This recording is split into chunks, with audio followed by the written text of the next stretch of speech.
एक कानून मंत्री अपने ही बेटे को डबल एजी बना दे और अपने ही घर में जो आम भारतीय जनता पार्टी के कार्यकर्ता को या किसी अच्छे वकील को जो सरकार का अच्छा पक्ष रख सके उसके अधिकार को अपने घर में देने की कोशिश करे, ये मुद्दा नेता प्रतिपक्ष उठा रहे थे। भारतीय जनता पार्टी के पास में कोई मुद्दा बचा नहीं, इसलिए वो इस प्रकार के पहले का काट के बाद का काट के बीच का चला के उसका अर्थ का अनर्थ करके चला रहे। तो ये बौखला गए और बौखलाहट में दिल्ली से लेकर यहाँ तक जिस तरह के कर्म ये करते हैं, लोकतंत्र की हत्या करने की ये कोशिश करते हैं, संविधान की हत्या करने की कोशिश करते हैं, वही काम इन्होंने कल किया।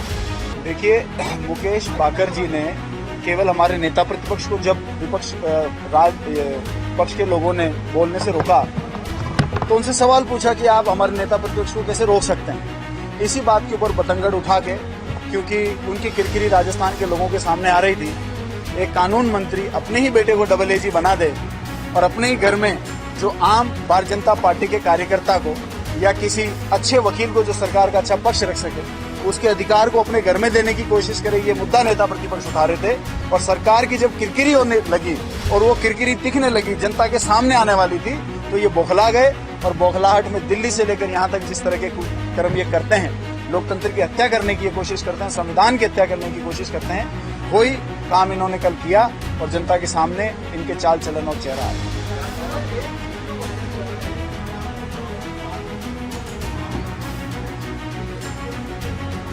हाँ, देखिए, बिल्कुल ये मेरा वीडियो है।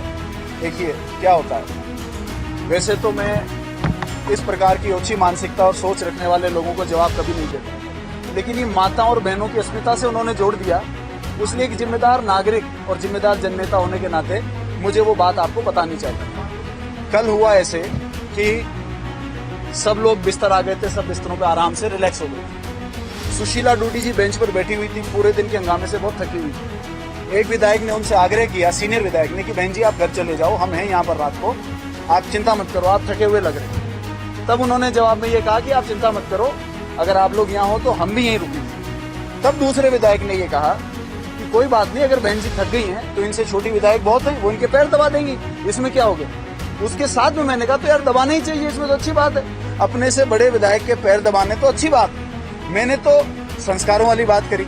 और ये मुद्दा जो चर्चा चल रहा था, ये सुशीला डूडी जी थकी हुई बेंच के ऊपर बैठी थी, तो उनको सबको लग रहा था कि वो अनकंफर्टेबल हैं, शायद नीचे जो गदेले लगे हैं उन पर नहीं आकर वो बेंच पर बैठना, इसलिए आप घर चले जाइए, वो बात हुई थी। लेकिन देखिए, राजनीति के अंदर इस प्रकार के प्रहार होते रहते हैं। भारतीय जनता पार्टी के पास में कोई मुद्दा बचा नहीं, इसलिए वो इस प्रकार के पहले का काट के बाद का काट के बीच का चला के उसका अर्थ का अनर्थ करके चला रहे हैं और ये जनता के सामने आ चुका है। देखिए,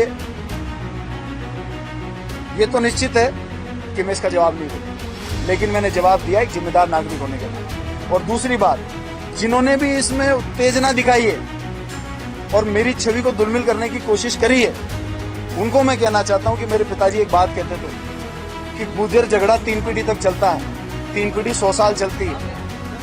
तो अगर मेरी निजी छवि बिगाड़ने के लिए कुछ लोगों ने जल्दबाजी में इस काम को किया है और वीडियो को काट के एडिट करके, तो मैं चाहे 10 साल में, चाहे 20 साल में, चाहे 25 साल में उनकी गलती का उनको एहसास जरूर कराऊंगा, ये मेरा आपसे वादा है।